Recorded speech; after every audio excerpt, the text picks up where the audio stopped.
We interrupt your daily programming. For this mess, please stand by for Doodles.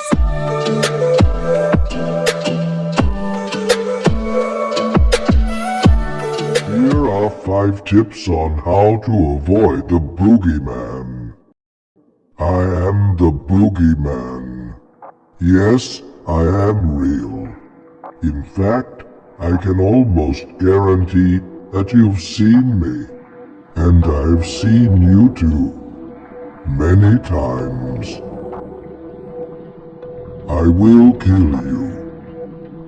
At least if I want to. So don't think you can escape. But you can at least make things less bad, so to speak. Close your curtains.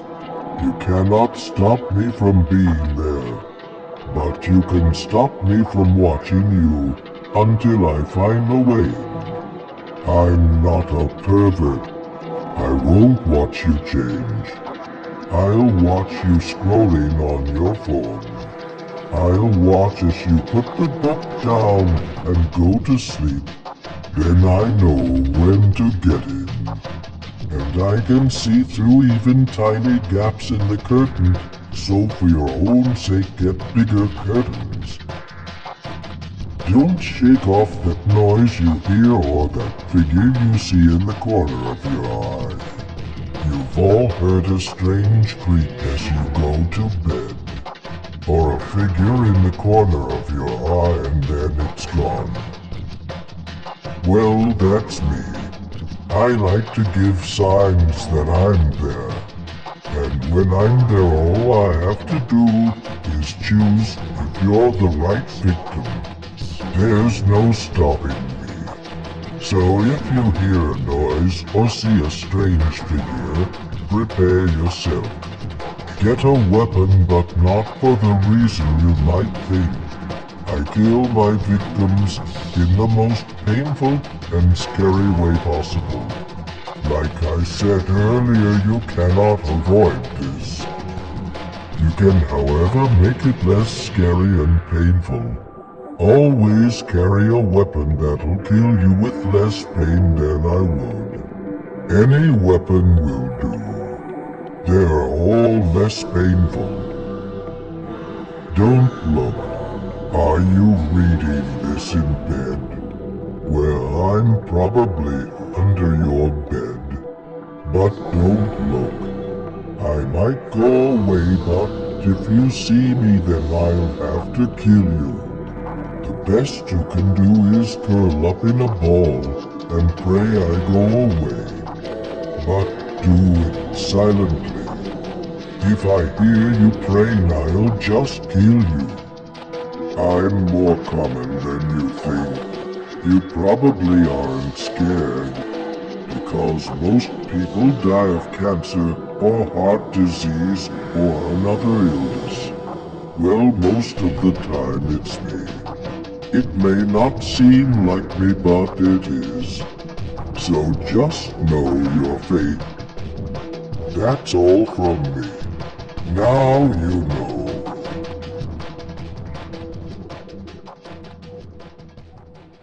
There's nothing there. It all started with the first snow. It's strange how you don't notice important things until they've already passed. So when I saw a set of footprints leading halfway into my yard and none going out, I ignored it. Sure, it was weird, but what did it matter? Some random guy might have been interested in my painting or something. To me it was a passing thing, literally. Nothing happened for a while. The snow began to melt, and soon there wasn't any sign of the prints, just the bitter cold. But sometimes I would feel like I was being watched. Occasionally I would misplace something, unable to find it. This was logical, however. I lived alone. Getting the heebie-jeebies happened, and I was something of a ditz. Losing stuff was nothing out of the normal for me. 2 weeks ago, I saw something out of the corner of my eye. I looked at it and didn't see it anymore. I felt scared, and I picked up a bed I kept near my couch. I turned on my lights and looked around. Nothing there, and I went down the hall and checked my room and my office. Nothing. I sighed in relief and let my bed fall. I walked back out to my living room and set the bed down. I sat back on my couch and relaxed. As much as I could at least, I still felt deeply unnerved. A day after that, there was a string of burglaries in my neighborhood. Like a raging fire, 20 separate people were robbed. 10 more were left dead. Have you ever felt so completely terrified you couldn't talk? I was after that. Not just because 10 people nearby me were killed, but when one of the robbers was caught, he was asked why certain houses weren't selected. No families were robbed. I was spared because the gang had seen a figure. An 8-foot-tall figure with an unnatural smile in my window. I bought multiple guns that day. One for each room, and a rifle and a shotgun. I went through the entirety of my house with that shotgun. Nothing there. I checked the crawl space and the attic. Nothing there. 1 week later, I came home from work to find my front door open. I grabbed the gun I hid by my door and made sure it was loaded. I heard something in the kitchen and ran into the room. I nearly shot the gun when I rounded the corner, but nothing was there. I left the house with my gun in hand and called the police. Every door was opened, and every cabinet was open. Every window was open. There was a single plate broken in the kitchen. There was no sign of breaking and entering.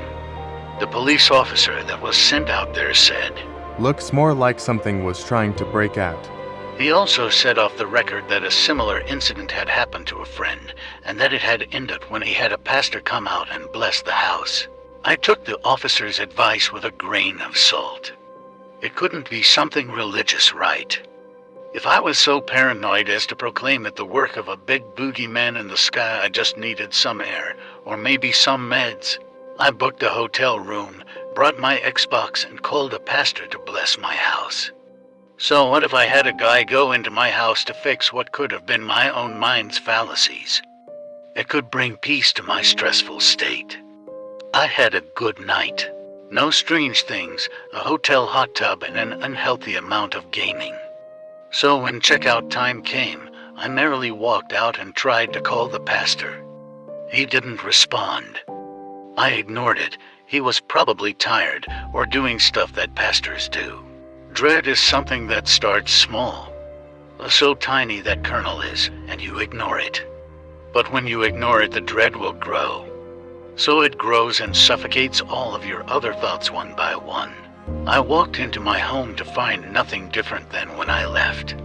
I tried the pastor again, and again there was no reply. With all of a Saturday ahead of me, I decided to hit town with some friends. I had a great time, but it was there in the back of my mind. Dread. I ignored it though, pretending that nothing was there. At 11 p.m. when I came home, nothing was there. I had tried the pastor several times throughout the day, but he hadn't ever returned my calls. I lay down and began to drift off to sleep when I smelled a smoky, earthy aroma. Burning sage. I sat up and rubbed the sleep out of my eyes. I heard humming. I grabbed the shotgun, but before I could even get out of bed, there was a thump. I turned every light on. Nothing was there. I tried to ignore it, chalking it up to a waking dream. I woke up the next morning to a weight in my bed, like someone was beside me. I nearly shat myself then, but fortunately my hand was close to the knife I left under my pillow. Screaming, I grabbed it and stabbed the bed next to me. But nothing was there, just me sweating and a knife sticking out of my bed. I felt like I was going insane, but I figured it had to be another waking dream. Nothing happened the next day, at least in my home. The pastor I had called was found 20 miles away, mangled and murdered. He must have never reached my house. I still felt guilty though. The police came by the next day. I was one of the last people he had talked to, so it made sense. I was spared explaining my guns left out by my location, thankfully. The police and the people here were still very wary after the robberies. The next 3 days were calm. I was still a nervous wreck in my own home, but nothing out of the ordinary occurred. Until tonight. I woke up half-dazed and heard voices.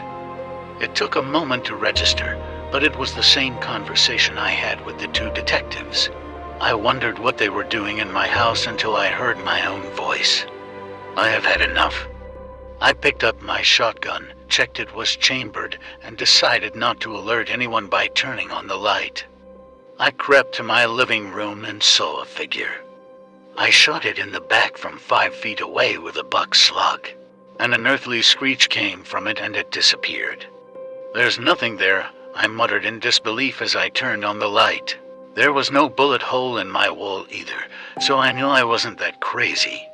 I hoped it would be a better word, but nevertheless, I called the police and explained the situation. It was a carbon copy of the last time I called the police. The same cop came out, and another plate was found broken on my kitchen floor. I'm at a hotel now. I packed a bag for about a week, brought a gun and my Xbox. I was playing Rainbow Six Siege when the power cut out. Only in my building. It was probably just some faulty wiring. Not like I could leave anyway. The lock on my door was entirely electric. What has inspired me to detail this, however, is that for the last 5 minutes, there has been something walking up and down my hallway. With every round it takes down the hall, one of my neighbors lets out a blood-curdling scream. I think they're dead. The only thing that makes it worse is that in a perfect imitation of me, I can hear it saying, "There's nothing there.